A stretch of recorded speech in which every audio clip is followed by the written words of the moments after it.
Here we are on the 8th floor of Empyrean, ready to fight the first boss there. So, Akihiko is great for this fight, you really don't want to do it without him. Nothing the boss has can hit his weakness, and the boss is weak to electricity, although they do have Evade Elect, which is extremely irritating. Actually, it's both electricity and fire that are good elements to use here, so that's also why I have Koromaru. Now, if you are bringing Koromaru, you probably want some form of light protection. This boss's lackeys have Hammer On and Muda On, and the boost skills for those elements, and they are very, very relentless with those skills if anybody is weak to them. In a practice run of this, I went through 3 homunculi in a single turn on Aegis because I accidentally equipped Lilith. So, yeah, you want to watch out for that. Now, Ken is a little bit worrying here. He is one of the better users of Zeo in this fight, but I don't have any dark protection apart from the prayer beads, which are unreliable, so that could be a problem. We'll see how that goes. I'm going into this fight with Odin, and I'm also equipping the Pierce Repeller, because the main boss here has a lot of very strong slash and pierce attacks. It has Arrow Rain in particular, and I really, really want... Actually, I think it has Myriad Arrows. I really want Evade Pierce against that, because that can devastate you. Oh, actually, let me just quickly check something. How many attack mirrors do I have? Because none of the bosses here are actually immune to physical attacks, so you can repel... I got 3, okay, I think that's fine. Because if the boss power charges, I'm going to go for an attack mirror. Anyway, let's head on in.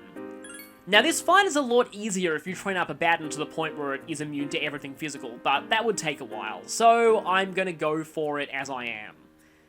So we have... It's kind of funny with the... I think I'm right. This feeling. With the eyes wiggling around there in front of the red Cyclops. It must be. But no, it can't. Vague dialogue. Oh, I didn't mean to distract you. Enemy shadows incoming. And... It's Kratos' face! Those things seriously look like Kratos' face, you know, the protagonist of God of War. And I looked it up, and the first God of War actually came out a year before Persona 3 did, so maybe it was an intentional reference, although apparently Japan isn't a particularly big fan of the God of War series, so I don't know. Then again, the Japanese version of Danganronpa 2 referenced it, but anyway, I digress. We have the Rebellious Cyclops and the Acheron Seekers. So, this is an interesting fight. I'm going to scan the Seekers first because they have a weakness that we can exploit. I'm leading with Odin for the Auto Mataru and for the Maziodyne. But what I'm going to do right off the bat is, I am going to use an Agility Sutra. Please tell me that I have some of these. Yes, because this does help to offset their evade skills. Because we want to make sure we're hitting these things as much as possible, and they dodge a lot if you have, if you try and use their weakness on them. So, these things have powerful attacking skills of the fire and wind elements. Like I said though, they also have Hammer On, Muda On, and Hammer and Muda Boost. They are very, very relentless about targeting people that are weak to either of those elements. So, yeah, that is kind of scary. At the very least, I don't think the boss can summon any more of these. So once these are down, the battle should be a little bit easier.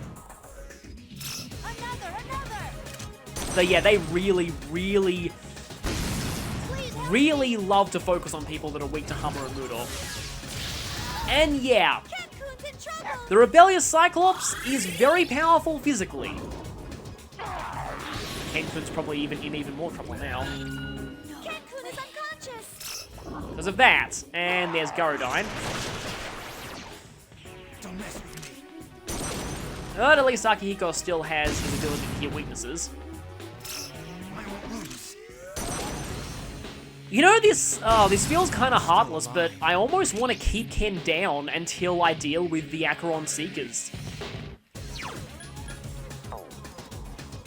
Huh. Why is that thing somehow not at as low health? I guess because Ken just barraged the other one with electricity. So let's go ahead and scan the Rebellious Cyclops, but for now I think I'm going to, yeah, I'm just going to go for Maziodyne. So the Rebellious Cyclops is not immune to electricity and fire, and the Seekers just happen to be weak to those two elements. Oh, please don't die, just thank you. So the main strategy here is just to spam Marakidyne and Maziodyne, and increase your accuracy so that you don't have to deal with their evade skills as much. But the Rebellious Cyclops has some devastatingly strong physical attacks. If it ever power charges, you want to go for a Magic Mirror, because neither it nor its lackeys are immune to physical, so bouncing the power charge attacks back will do considerable damage. Other than that, yeah, it also has a high critical rate thanks to Amp Pupil. But other than that, it's mostly just a very, very powerful boss, and this fight is really more of a damage race than anything else. Yep, see, they have Evade Fire as well as Evade, and Koromaru has a ton of agility, so the fact that even he's missing is pretty disconcerting. Ugh. So yeah, like I said, basically a damage race. I'm just going to keep spamming Maziodyne. This fight was the reason why I wanted to fuse Odin, by the way. And thanks for the free turn there. Oh no. Oh, Brave Blade, that's... Brave Blade is one of the most powerful physical attacks in the game. This thing also has Vorpal Blade, though thankfully bosses can never be in great status, so at the very least it won't be as broken as it is during the journey. Seriously, Vorpal Blade plus great status is just completely and utterly broken in the journey of this game.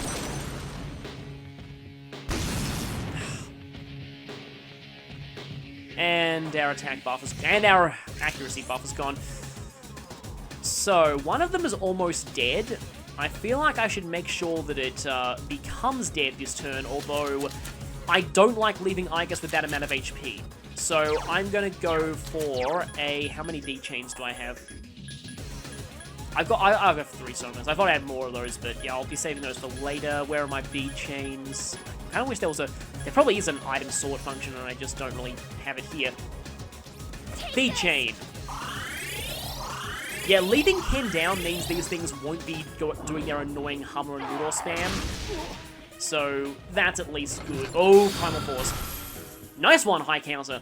High Counter is a great skill to have in this fight, because, like I said, this boss is not immune to its own physical attacks, so repelling them back at it is a viable strategy. Careful, the enemy's going. You can also set Koromaru on heal/support to have him increase everyone's hit and evasion rate with Masuku Kaja. I prefer to use Sutras and just have Koromaru focus on straight-up attacking. Unfortunately, we've lost Auto Mataru right now. That thing is almost down. Please finish it off. Why did you go for the other one? I couldn't finish it off. Because you chose not to, you stupid, stupid person. I'm just going to take the chance. In fact, because that thing is down, it's guaranteed to get hit by this, so... one Kratos face down. It's also, it's funny because there's a character in Tales of Symphonia whose name is pronounced the same way, but it's... whose name is spelled the same way, but it's pronounced Kratos, not Kratos. Thought you'd do that. So, because that thing is power charged, I'm using a Magic Mirror next turn. You definitely want to go into this fight with a few Magic Mirrors. These things resist, by these things, I mean the Kratos faces. They resist physical attacks, but they're not immune to them. So now, it's attack mirror time. Make sure that I use this and non-magic mirror, because that would be terrible.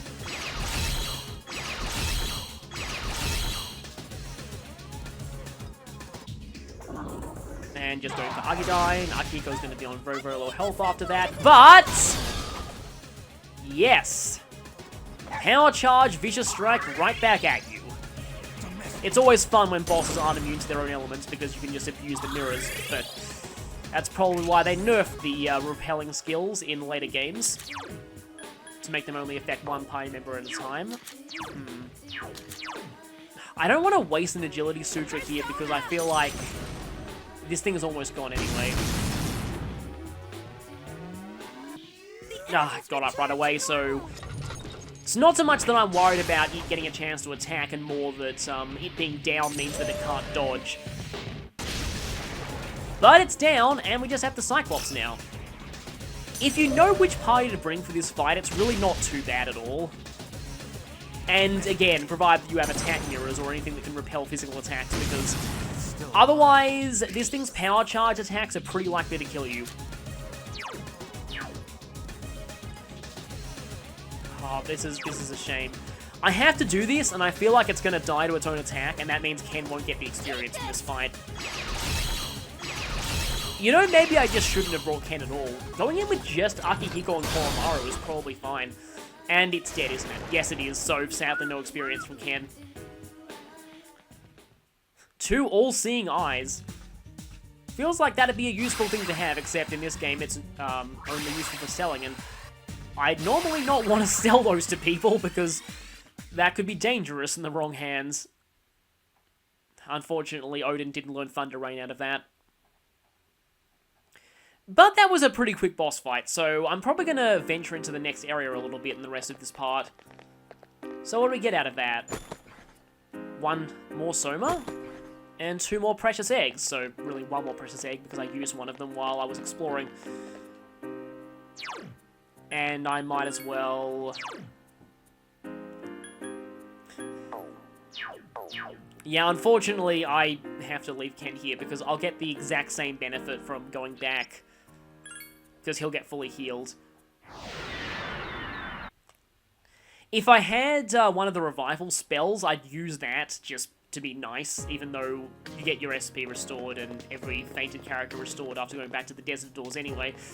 But I would have had to have consumed a revival bead in order to be nice there, and seeing as he gets revived anyway by going back to the Desert of Doors, no reason to waste an item. So that's a boss down, so I'll save here, and then we will keep going into the Desert of Doors. The next boss is on floor 19, so we have 10 more floors to go through. Well, anyway, we'll venture into the next section in a little bit. Well, for me it'll be another recording session, because I've already recorded a lot today, but for you it'll be part of the same video. Okay, back at it, though I think I want to change my team first. And also, I need to remember to give Metis that 1 item. Oh, okay, I haven't actually seen Metis' quote here yet.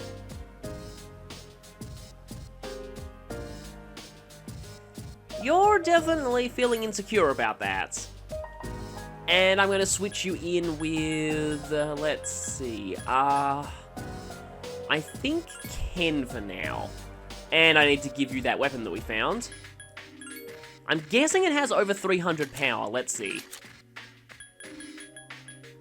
Yes, it does, but only slightly. Crit rate up high is pretty good, though.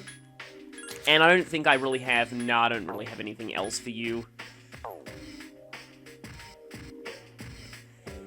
And I still want to bring Koromaru here, but as for who else, let me just quickly check Fuka, who is running a little behind in levels. 61, 63, 59, 64, yeah, you're way ahead. 61, 60, 63. Okay, Koromaru is still pretty high, but I need Koromaru for this next area because it seems like they really intended for you to use him here. A lot of things are weak to fire and dark. So I'm going to go ahead and I think I'll add Junpei because he's a little lower leveled. And I know that having lower level characters is kind of suicidal in this next area because the enemies do range up to the mid-70s here, but it's a little bit like Monad in that you gain experience very, very quickly here. So if you actually do manage to kill some things in this area, then you'll catch up in levels very quickly. The enemies are worth around 7,000 experience each if you get experience cards.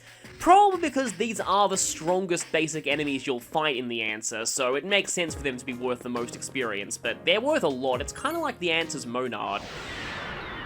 And I will need to grind a little bit before the final bosses, probably.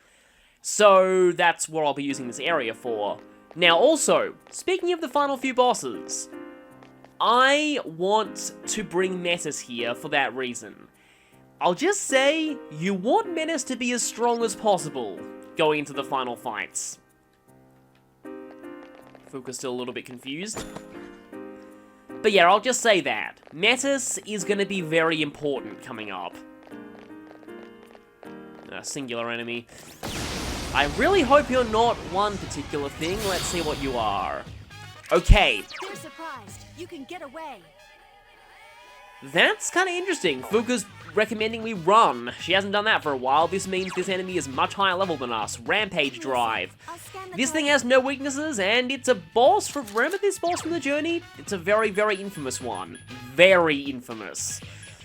Oh boy, this could be painful. It's annoying that Abaddon is leveling up so slowly thanks to, yeah. Thanks to only having growth 1. I feel like I'll use Norn for now. In fact, I should probably go and re-equip, I should probably re-equip Aegis's Vitality Ring, because I think I'm gonna need the extra HP. Really gonna need the extra HP. Please don't kill us horribly. So yeah, immune to everything physical. Thankfully this Rampage Drive does not resist fire, but holy crap, look at those skills. Pretty much the best magical skill in the game and the best physical skill in the game. Although, as I've said many times, Vorpal Blade is not nearly as useful without a tired/good/great system. When you're in great status, Vorpal Blade is completely stupid in its damage. It's still pretty good in later Persona games that lack that system, though. Okay, you haven't moved yet. Just one enemy left. Which means we're probably going to take horrible, horrible damage. I have resigned myself to the fact that I'm going to be using Media Rahan on my party a lot here, but like I said, once we oh boy, that's not good.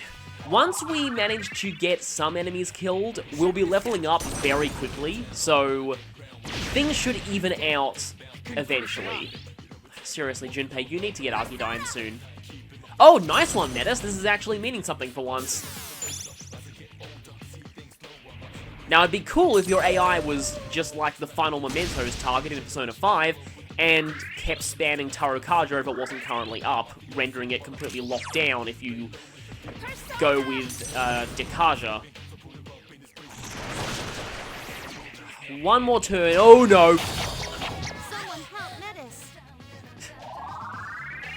Fuka is still, yeah, completely unenthusiastic about her Metis line. Someone was saying that maybe they just recorded, like, it sounds like the later we go into the game, the less enthusiastic Fuka's voice actress sounds, and maybe they recorded her voice clips for Metis at the very end, so she was just completely bored at the end of it all. It's weird because I'd originally heard that people thought that Fuka sounded better in the answer than she did during the journey, but I personally don't agree at all. Yes! And you're probably not going to be worth much experience after all that, because you're only a single enemy. Please give me a... Okay, that's an 8 experience card. That's 3. Or it could just be stat bonuses. Let's see what we got here. We have Kali and Kumbhanda, however you pronounce that. The center of those 3, and there's Kali, who unfortunately isn't that amazing in this game, but wow, yeah, that's from a single enemy. Nice. And we have level up for Norn, which, oh, that's fun. I'm tempted to leave here and save just because I got that, because I don't want to die here after getting that. Let me just quickly check how much everyone leveled up from that fight. Only once each, it seems, but still. That's gonna be a running theme here. Big level ups for everyone. I might as well switch back to someone with Auto Mataro, though.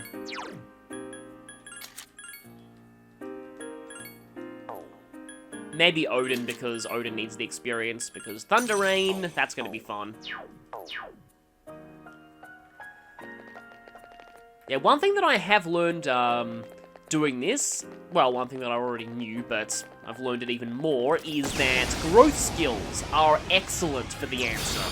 You want as many of them as possible. Oh, Phantom King. You did not show up during practice runs, so I'm actually not sure what to expect from this. I'm a little bit worried. Well, obviously that's not going to work. Most Phantom enemies are immune to instant death. Well, they're usually immune to dark, but some of them are immune to light. some of them are weak to it, but the later ones tend to be immune to light as well. It doesn't seem Yeah, I thought you had no weaknesses. Okay, yeah, and just Maragidine and Mamudon, so, I'll just whack it. From a single hit, that's pretty nice. I know that is boosted by yeah, my, losing words, boosted by my Auto Mataru. Or, I don't want to speak too soon, but this thing does seem to have pretty low defense. And we have two people here that are immune to fire. And just whack it again. We might even be able to just rush it. Although, Power Charge, Gigantic Fist. Let's see how much damage this does. Here comes the Gigantic Fist! And it was about as much as Junpei's basic attacks at this point. Yeah, I really need to replace Gigantic Fist on Metis eventually because, well, I mean, she'll do her own job of replacing it, but I would really like to soon because it's not that good for this point in the game. More Demon's Mail. And another level up. No! No! The main reason I keep you at this point is because you're immune to both instant death, so definitely not getting rid of that, and knowing my luck, I'd probably just change to something like Patra or something stupid. And yes, Junpei immediately levels up again, because that's just how things work here. Every enemy here might as well be a metal slime. I'm seeing a lot of these singular shadows, except this one is, smaller one. Emperor Beetle. Now, this one's a very weird enemy. Despite these beetles normally using strike attacks, this one is actually weak to strike. Again, a very weird enemy. I believe... Oh! Actually, he just happened to use it. I was about to say I believe Junpei has a strike attack. Finally, an all-out attack. Been facing so many enemies with no weaknesses that it's been a long time since we saw one of these. And goodbye, Beetle. Those things are actually pretty dangerous. I believe they have Akasha art, so I'm glad to have it gone now. And there's Hatari, I think. I have no idea where that went. 2? No, not even close. It was 1. And another level up. Oh, I forgot you already had Die for me. I should probably try that sometime, but actually there are quite a few enemies here that are weak to Dark, but I've got Koromaru, so it's not like I really needed all that much, and yeah, that must have been the gold shadow disappearing. Because there's no real other reason for a shadow to just run into a corner and oh, another one.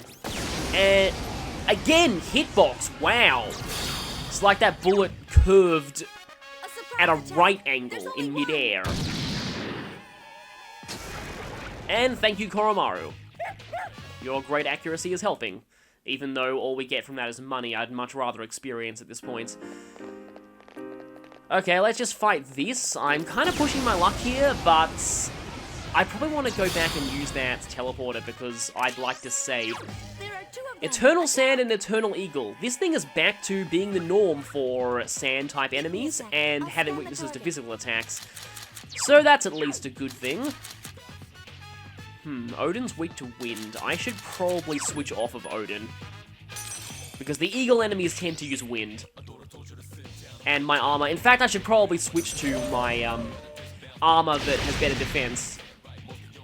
Alright, now I remember you. Yeah, you're weak to everything physical except for Pierce, and you're immune to everything elemental that isn't instant death. So, oh, and I'm glad that I switched to Norn for other reasons, because you use powerful wind attacks. Didn't notice that hammer has spikes on the end of it. This thing doesn't seem to take a lot of damage, even from its weakness, but the knockdown is really the important thing. And unfortunately, you, reversed your knockdown. It's funny, I can't really think of a good term for un-knocking down something, because, knock up means something different entirely. Something that I really don't want to be saying to these enemies. Okay, will we get the scan in on the eagle before it dies? Well, I called it correctly that you use wind, and nice job Eye of Wind on Junpei there. Weak to dark, yeah, another one of the things here that are weak to dark. Well, actually, it's the first thing we're seeing that's weak to dark, but take my word for it, a lot of things here are. Not immune to physical attacks, though, so we can just rush it down. Unless you miss. No, you didn't. In fact, you got a crit, but that's not surprising, seeing as your weapon has a high critical hit chance. And I guess I could take Lux Meat, or Lunch Meat, as a certain, silly music video calls it. It's one that, uses a few Persona summoning, voice clips that sound like food to just make the hungry protagonist who keeps calling out for tuna from the Fortuna voice clip. That's the same channel that I got the Fuka Gasp the Enemy song from. And these are all enemies that we've seen before. It looks like Vicious Strike is going to do well here.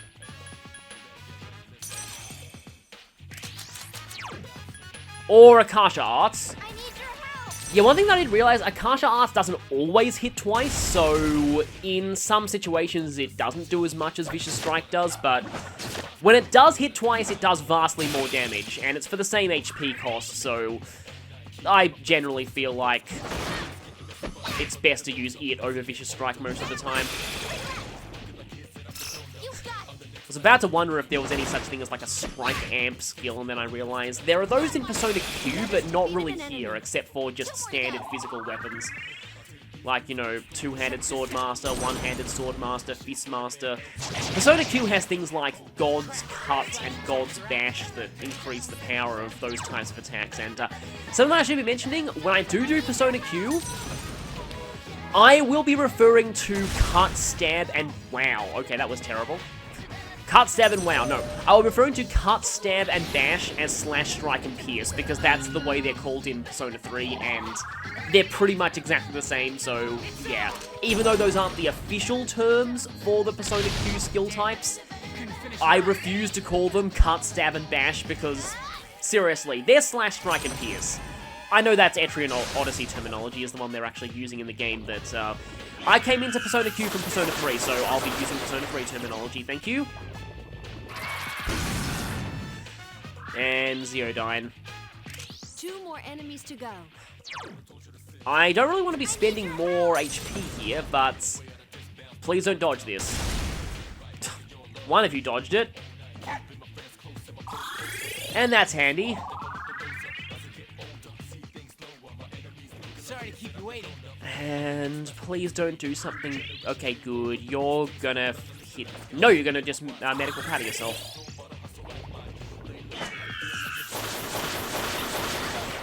These items usually aren't this reliable. I'm kind of surprised.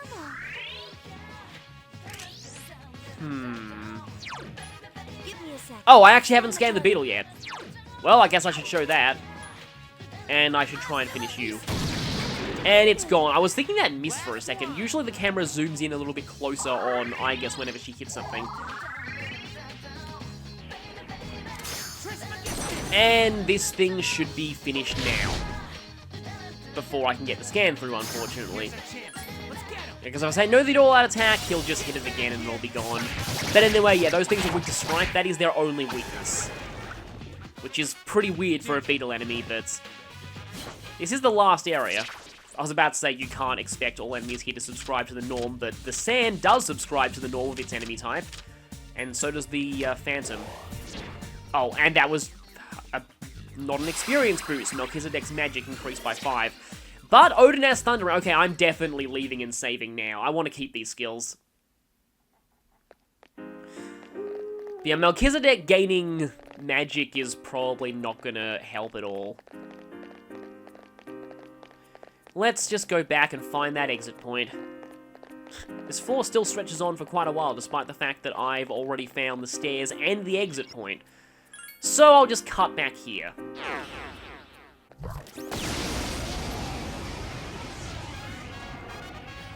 Okay, that's new. Both of them are new, actually. There are 2 enemies. We have the Platinum Dice and the Crazy Twins. I'm gonna scan the dice first. These things, I believe, use Akasha Arts, like a lot of dice seem to do. So, I'm gonna keep Melchizedek on because he resists strike. Vorpal Blade, okay, another very, very powerful physical attack. Ugh, yeah, Vorpal Blade is terrifying. It's weak against electricity. Yep, Deathbound, Vorpal Blade, Akasha Arts, and weak to electricity, so Odin will make short work of this. And the twins happen to be weak to fire, and they're probably dead now, so no scan. One enemy to go. Last one. Yeah, they're another one of the enemies here that doesn't like Koromaru very much. Junpei, that's a bit of a waste. Don't really know what you're gonna do here. Thankfully, Metis has such a wide variety of skills that she only uses Marin Karin if she has no other option. Alright, it's Odin time. I could try out Thunder Rain, but it's really not worth it. This thing is gonna die to an all-out attack anyway.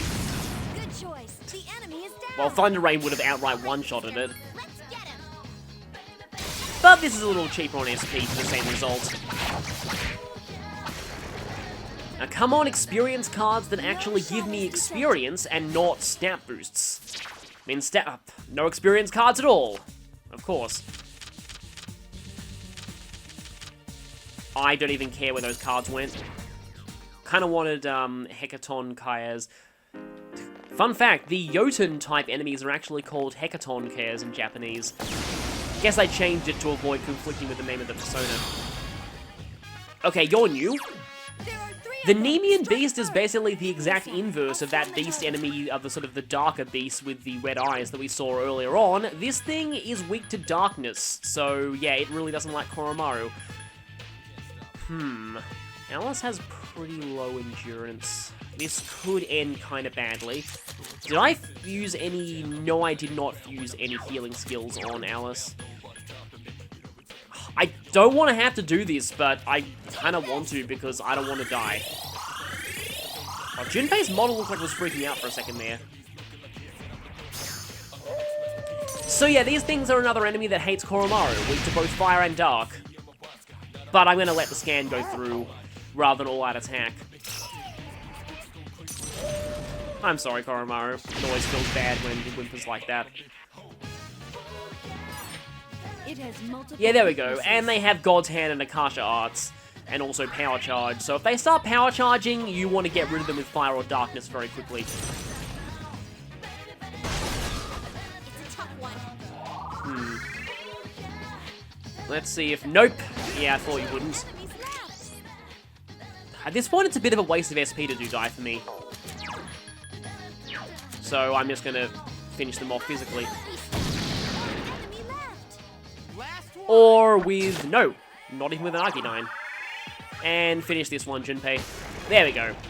Now, please give me a good experience card, because I feel like you guys are worth of no experience card at all. I'm getting a lot of level ups on Persona. You know, I was just saying that if I could choose, I would get rid of Invigorate 1. So yes, what do we got here? That's not bad. It could have been better, but it's not bad. And I really don't need Invigorate 1 when I have Invigorate 3 on Norn, so... Yeah, of all the things to get rid of on you, that was the top of my list.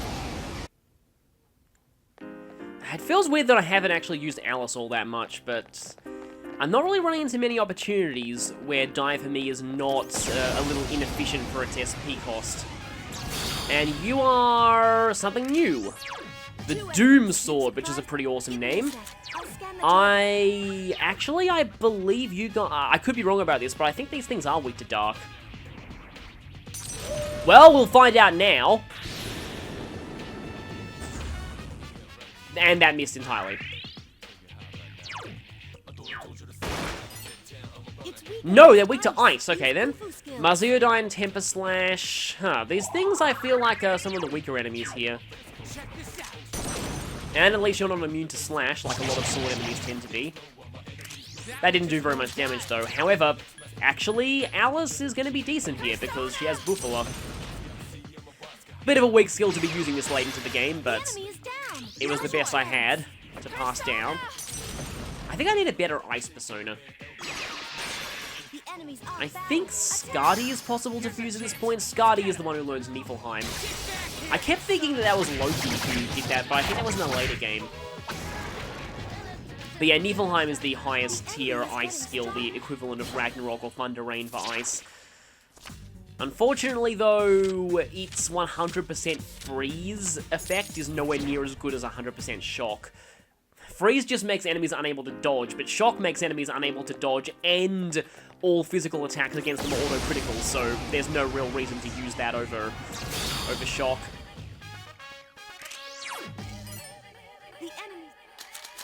Okay, here is actually a good place to use die for me, finally.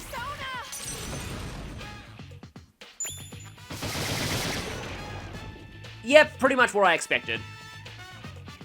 That was amazing. Yes, it was. You keep giving me Luxme in Shuffle Time. I still find it weird that Luxme was promoted to an ultimate persona in 5. Though there, I think Luxme did learn some pretty good skills. It's been a little while since I played that, but I think it was like either Debilitate or Heat Rise, or I think it was Debilitate, actually. Well, 2 of the things here are new. Divine Mother, which I've heard is actually the nickname in the Japanese fandom for Camilla and Fire Emblem Fates. I'm kind of disturbed as to why, but anyway, yeah, even if you repel or absorb this, Odin drains this, so it's kind of fine. Well, you block it, so I was kind of right. It has multiple Weak to ice and dark. Okay, then. And they have Maham on.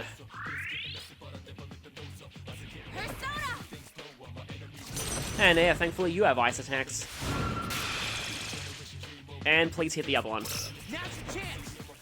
Thank you. One of the dice I don't think is down, though. I can't do anything. So what are you going to do, Junpei? You're just going to waste your SP, because the battle will be over before you get a chance to make use of that. Still 4 enemies left. However, if I Zeodyne you... Oh yeah, the awesome thing about Odin is they eventually learn Spellmaster, so... 3 enemies left. That is going to be really helpful, not just for Odin himself, but to fuse that onto other personas, because Spellmaster is pretty amazing. I was just thinking about Spellmaster Armageddon, and then I just thought about how... Some people are asking if there are fusion skills in the answer. There are not. They'd have to make a new artwork for, I guess, using those, because the artwork for them in the journey heavily involves the protagonist. Okay, I think... Thank you, yes. And it was an actual experience boost rather than a stat boost, like a lot of the cards here seem to be giving. Okay, another level up for Junpei. That's good because he was the lowest level before, and I'm still on the first floor of this area. And the boss is not until floor 19, so I have quite a lot of ground to cover. It has multiple weaknesses. Okay, here's the crazy twin scan, and is this a glitch? Why are you not displaying any skills at all? Weak to dark, null light, and also weak to fire, so... Yeah, like a lot of, and I really shouldn't be using Odin here, because the other 2 enemies in this fight were immune to electric, this thing repels it. And another pointless level up for Alice, even though Alice's magic is crazy. Which means if you can fuse some decent elemental skills on her, she can actually be a pretty good late-game persona. So, let's just find the stairs here. I sort of want to speed through things at this point, because we've already seen a lot of the enemies in this place. Hi there! We're going to be seeing even more of them now. And we got Hellbiker again. I'm going to need to do another Velvet Room session soon. Found an emerald earlier, and now we found a sapphire. Now we just need a ruby. I think it's back down here. Yeah, Persona 4 let you bring up a full, like, an entire, like, view of the map that you'd, explored so far. That would be really useful here. So let's just keep going. Like I said, we need to go to floor 19, and you are a big clump of enemies. What are you?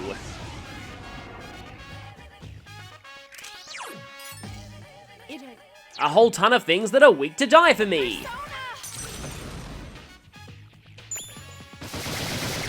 One enemy left. Last one. And finish where I started, Koromaru, please. Yes, good. Good dog.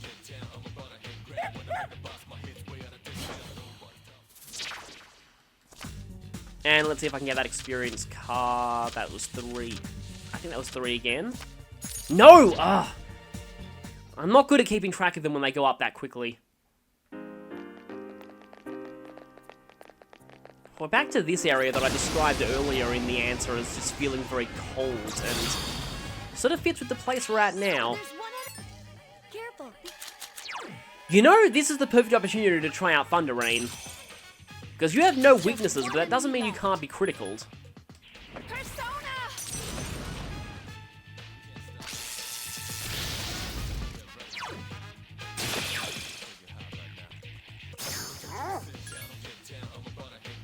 And this should finish you off. Because Thunder Rain is once again being the game breaker it is. Well, against things that aren't immune to physical attacks anyway. Okay, that's slower at least. 1. And gimme. Thank you! Wow, my persona has a new ability. And, yeah, I was about to mention this, but Fuka learns Escape Route at level 72. I can now bring you back to the entrance instantly. That's gonna make grinding a little easier, but it comes a bit late. However, there are some areas where I can't use it. Huh, okay. Forget exactly what those areas are, but... And there is Spellmaster that I talked about earlier. So, what to get rid of... These are all actually pretty good. I still want Growth 1 so that you can potentially get some more experience, but... Everything here is really good. I guess I don't need this now that I have Thunder Rain, but it's... Well, actually, I'll be saving on SP with Spellmaster Thunder Rain anyway, so I might as well forget Zerodyne. And I already have the option to get rid of Growth 1. No. Not going to take my chances. And hard item, so Odin tried to do 3 things in the span of 1 level up. Like I said though, this hard item is really not that useful. Draupnir. Doubles the effects of healing, which is useless because at this point we have access to full heal spells. My skills haven't... And double 100% is still 100%. Well, I mean, you get the idea. So let's just keep on going. Running a little low on SP on Igus, but I do have a few SP restoring items. More Demon's Mail, they just want it. They just want everyone to have that, don't they?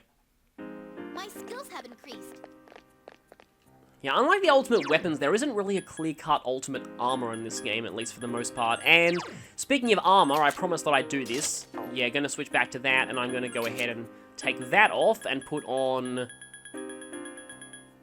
the Vitality Ring. I guess Draupnir plus a Mediarama equals cheap healing while you're exploring. That's a pretty decent use for it. And give me more experience. Did anyone level up from that? Yeah, 2 people. Yeah, Koromaru is getting a little bit ahead. I just wanted to show how good Koromaru was against these enemies. 4 enemies. You've surprised them.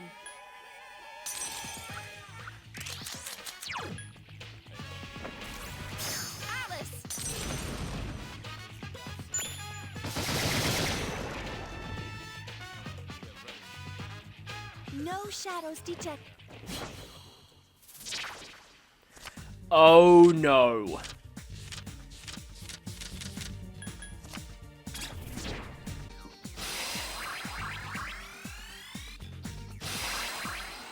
Get more level ups. Wow, Alice's magic is crazy. I wish I'd fused some dying skills onto her. So let's grab Maxima Sniper. That sounds pretty cool. One of my practice runs of this area, I found a missile launcher. Latest model adventure, +5 to all stats. That's really not bad. It's better than merely not bad. Also, this is one of those things where Igus has like an actual machine gun grafted onto her arm. I don't know, this is probably my least favorite weapon design out of Igus's things. All enemies defeated. Admittedly, it does look kinda cool in her victory pose, but I'd still prefer the arm cannons. Didn't even mean to get that cup card, but oh well.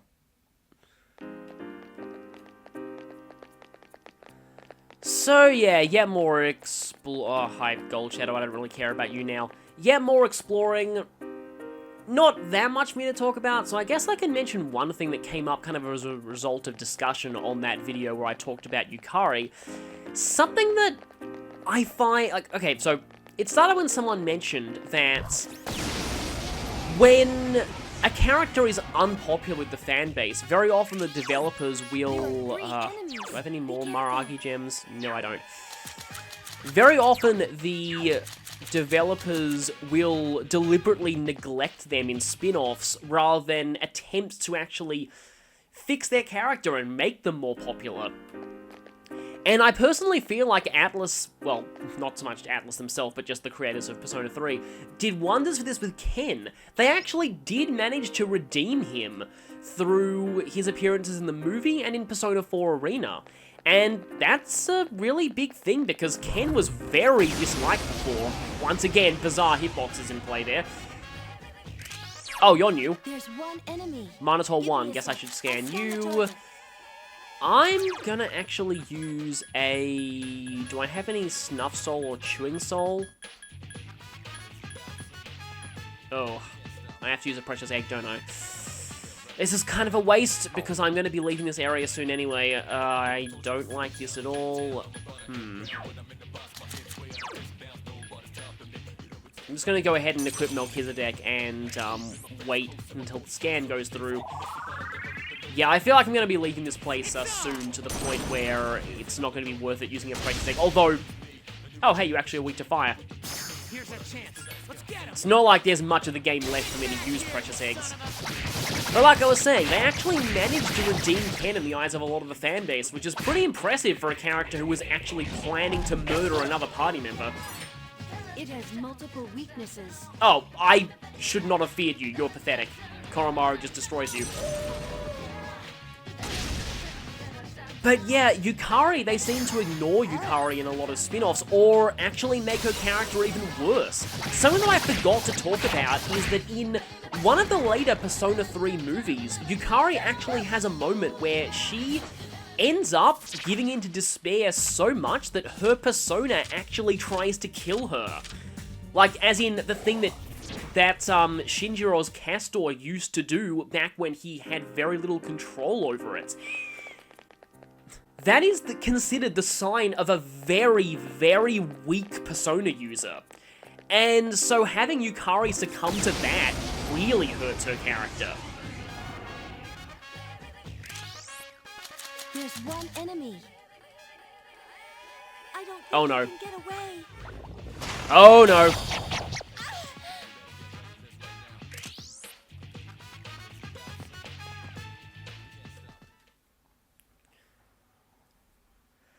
And this leads me into a trend that I see emerging in a lot of games lately.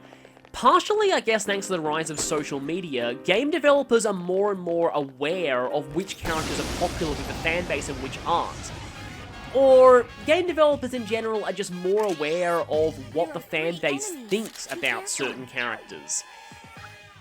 Because of that, though, you have issues like... I think I'm going to sound Melchizedek here. Because of that, though, developers will look at the results of popularity polls and intentionally pander to them, rather than trying to look at the characters that are less popular and try and improve them. They'll instead just go with... They basically will see the characters that are most popular and will pander to their fans because of easy sales. We're seeing this trend not just with Persona, with the case of Aegis getting more and more focus in spin-offs and things like that at the expense of people like Yukari. I was hoping Koromaru would actually do something to help there. Dang it, I'm a bit off that. I might have to use another bead chain. But I also see this in Fire Emblem as well. I mean, I know that I keep bringing this up, but... But like, for example... Sumiya. The developers are definitely aware that Sumiya ranks very low in popularity polls, and instead of actually trying to fix her and make her a bit more popular, they're instead completely ignoring her, pretending they never created her in the first place, and focusing on marketing everyone else instead. It's like, she's not in Heroes, she got snubbed in Warriors in favor of Cordelia, and the Warriors developers were originally... You know, I'm just gonna run. The Warriors developers originally... Oh no. The enemies here tend to, they tend to stop you from fleeing. The Warriors developers have actually stated they originally wanted Sumiya to be the Awakening rep for Pegasus Knights, but they were told to use Cordelia instead because she was more popular. Guess I can do this. Use your power charge against you. And this is a common trend in general, with a lot of games I've been seeing. The developers will just look at the results of popularity polls and pander to them instead of just writing what they want and letting popularity come as a natural result of that. It's just something that does kind of bother me. It creates this sort of unstable equilibrium state when it comes to popularity, where the popular characters stay popular and the unpopular ones stay unpopular, without the creators trying to do anything about it. Okay, another level up. For Odin, that's great. That growth 1 is definitely helping there. And, yeah, I'm on very, very low HP and SP at this point. I think I'm going to do that thing that I thought of just then. I'm going to go ahead and equip Draupnir and use Mediarama for a cheap, almost Mediarahan. And let's keep going. I still don't want to use a Precious Egg because, yeah, I'm not going to be staying in this area. I couldn't even see you at first. I did see you on the radar, but I didn't know exactly where you were. But yeah, that's pretty much all I wanted to say about that. And I guess levels up again. Did anyone else in the party level up? Let's see. Well, Metis did. That's good. I'm glad I revived her from that earlier fight. The stairs should be pretty close. Huh. I could go for that. We have to make sure we find the stairs soon. And that was increased experience, but it wasn't that much in the way of experience. Come on, stairs. You've got to be around here somewhere. Really? Okay. Where could the stairs be, then? Oh, I thought you'd get caught. Your blue dot was running straight towards that red dot.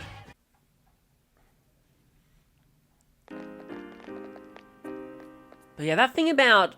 I mean, it's a mixed issue. I like that creators are more engaged with fans these days, but I don't like how they tend to be being, I don't know, led by the nose by the fandom sometimes, and they're just a bit limited in in doing what they personally want to do. Instead, they just go for whatever they think is the most popular and what they think will sell according to the popularity polls. Kind of like how Pokemon has done a lot of Gen 1 pandering recently. And how, like, with Mega Evolutions, they admitted they chose those based on popularity, not based on game balance. And it's funny because I can kind of forgive them because they did end up doing a mix of both, because they did give some Pokemon, oh, okay, this is an all Gold Shadows floor. I need to find the stairs quickly because that means the Reaper shows up very fast here.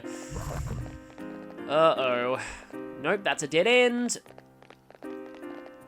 But yeah, they did give some Pokemon Mega Evolutions that actually needed them, like Beedrill and Kangaskhan, although they went way too far with Kangaskhan. But then they did some things like, it really says something that Charizard is my favorite Pokemon, and yet even I don't agree with it getting 2 Megas. It or Mewtwo. Especially since no one really uses Mewtwo X.